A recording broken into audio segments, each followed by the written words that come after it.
नमस्कार. अजब भूमी मित्रो, मी अशासाठी म्हणतो की ग्रीक संस्कृतीपासून तर हिंदू संस्कृतीपर्यंत म्हणजे सनातनी संस्कृतीपर्यंत जेव्हा आपण या सगळ्या संस्कृतीचा विचार करतो, त्यात हिंदू संस्कृती येते, त्यात पर्शियन संस्कृती येते, त्यात इजिप्शियन संस्कृती, त्यात मेसोपोटेमिया संस्कृती येते. या सगळ्या संस्कृती ज्या ज्या भागात, ज्या ज्या भूमीवर जन्माला आल्या आणि नष्ट झाल्या, त्या सगळ्या संस्कृतीमध्ये कसा कसा बदल होत गेला आणि तिथला समाज कसा कसा बदलत गेला, हे जर बघितलं तर आपल्याला असं वाटतं की या भूमीमध्ये असं काय रसायन होतं की ह्या भूमीमध्ये एवढ्या मोठ्या प्रमाणात परिवर्तन झालं. मग ते धार्मिक असेल, ते संस्कृतीनुसार असेल, ते लढायामधून निर्माण झालं असेल, ते धर्मामधून निर्माण झालं असेल, पण खूप मोठ्या प्रमाणात बदल झाला. आता युरोपच्या दक्षिण टोकाला ग्रीस हा देश बसलेला आहे.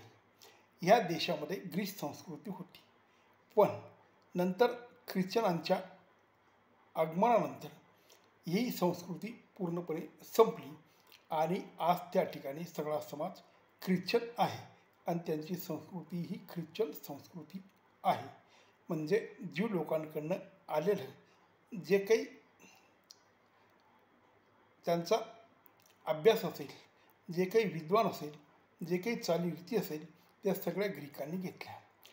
त्यानंतर मग किंवा त्याच्या अगोदर म्हटलं तरी चालेल, इजिप्तमध्ये इजिप्शियन संस्कृती होती.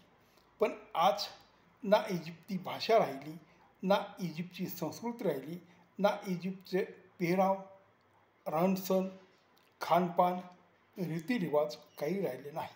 आज फक्त त्या संस्कृतीचे चिन्ह म्हणजे त्या ठिकाणी मोठमोठ्या प्रमाणात उभे राहिलेले पिरॅमिड आणि ममीज एवढा इतिहास सोडला तर आज इजिप्तचा काही इतिहास राहिलेला नाही. त्यामुळे संस्कृतीही राहिलेली नाही. त्यानंतर पर्शियन संस्कृती, पर्शियन म्हणजेच आजचा इराण, या ठिकाणी मोठ्या प्रमाणात पर्शियन संस्कृती होती. त्या ठिकाणी मोठ्या प्रमाणात तो जो समाज होता तो पारशी म्हणून होता आणि त्यांचा झेरोस्ट्रियन नावाचा धर्म होता. पण मुस्लिमांच्या आक्रमणानंतर जसं इजिप्त हा इस्लाममय झाला, त्यानंतर पर्शियन लोक बी इस्लाममध्ये कन्वर्ट झाले. त्याच पद्धतीने मेसोपोटेमिया म्हणजे आजचा जॉर्डन, सिरिया, त्याच्यानंतर इराक, इराण याच्यातला बराचसा भाग हा मेसोपोटेमिया संस्कृतीमध्ये येत होता, पण त्याचंही अस्तित्व आज काही राहिलेलं नाही. त्याच पद्धतीने पुढे सिंधू संस्कृती ही आजच्या पाकिस्तान ह्या प्रदेशात होती. म्हणजे मोहनजोदाडो आणि हडप्पा ही जी दोन शहरं उत्खननात नंतर सापडली, त्या ठिकाणी ही संस्कृती उदयास आलेली होती, पण ती काही कालांतराने नष्ट झाली.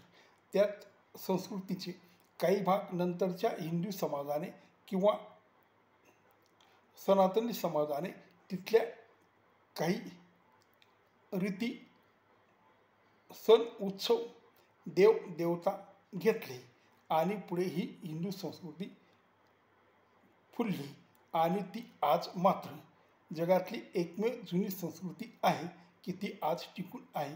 बाकीच्या संस्कृती ह्या पूर्णपणे संपल्या. विशेष म्हणजे या संस्कृतींनी सुरुवातीला ख्रिश्चन धर्माचा अवलंब केला, त्यानंतर काही प्रमाणात ज्यू आणि मुस्लिम जो प्रदेश आज आपण म्हणतो त्या ठिकाणी इस्लाम येण्याच्या अगोदर त्या ठिकाणी बौद्ध धर्मीय मोठ्या प्रमाणात लोक होते आणि काही हिंदू धर्मीय होते.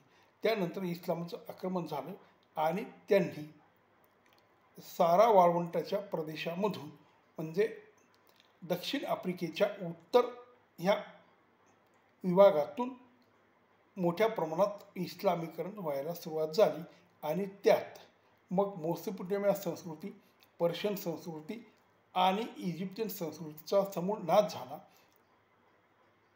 तसंच हिंदू संस्कृतीचे मोठ्या प्रमाणात त्या समाजाने नुकसान केलं. त्या ठिकाणी सगळीकडे इस्लाम पसरला. म्हणजे आजच्या इजिप्तपासून जर धरलं तर इराण, जॉर्डन, सिरिया, लेबनॉन इराक आणि अफगाणिस्तान, पाकिस्तान, भारतातला काही भाग ज्या ठिकाणी मुस्लिम संख्या मोठ्या प्रमाणात आहे. पण विशेष गोष्ट म्हणजे अफगाणिस्तानपासून आणि इराणपासून जर विचार केला तर त्याच्या संस्कृतीमध्ये त्यांनी मोठ्या प्रमाणात हिंदू धर्माच्या संस्कृतीची सरमिसळ केली. आजही अफगाणिस्तानमध्ये, त्यानंतर पाकिस्तानमध्ये आणि बांगलादेशमध्ये मोठ्या प्रमाणात हिंदूंची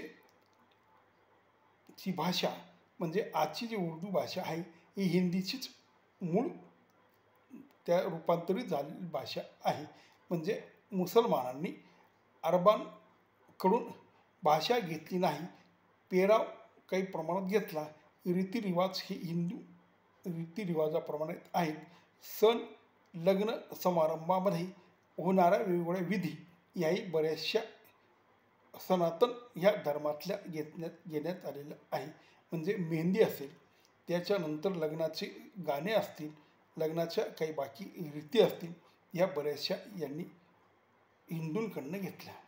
म्हणजे या सगळ्या भूभागाचा जेव्हा आपण विचार करतो तेव्हा असं लक्षात येतं की ह्या भूभागामध्ये मोठ्या प्रमाणात धर्मांतर झाले.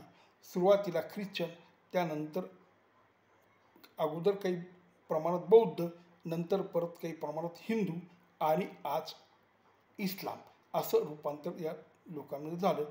मात्र यांनी ना अरबांची संस्कृती घेतली, अर्थात अरबांकडे संस्कृती नव्हती, त्याच्यामुळे ती घेण्याचा विषय नव्हता. पण सिंधू संस्कृती ही मोठ्या प्रमाणात एक चांगली संस्कृती होती. पर्शियन म्हणजे इराणी संस्कृती ही नावाजलेली आणि प्रगल्भ संस्कृती होती. त्यानंतर मेसोपोटेमियामध्ये सुद्धा एक चांगली संस्कृती नांदत होती. सिंधू संस्कृती प्रसिद्ध होती. पण या कुठल्या संस्कृतीचा कुठलाही भाग न घेता या प्रदेशामध्ये बऱ्याचदा आजही मोठ्या प्रमाणात हिंदू संस्कृतीचा प्रभाव आहे आणि ही संस्कृती आजही त्या ठिकाणी चालू आहे. धर्म जरी वेगळा असेल, संस्कृती मात्र आजच्या अफगाणिस्तान, पाकिस्तान, इराणचा काही प्रदेश, बांगलादेश या ठिकाणी हिंदू संस्कृतीच वापरली जाते. तेव्हा मित्रो, ह्या भूमीचा विचार केला तर नवल करण्यासारखी गोष्ट अशी की असं परिवर्तन ह्या समाजाने का केलं असेल? धर्म घेतला पण संस्कृती घेतली नाही, असं का घडलं असेल? तर विचार करण्यासारखी ही गोष्ट आहे. नमस्कार.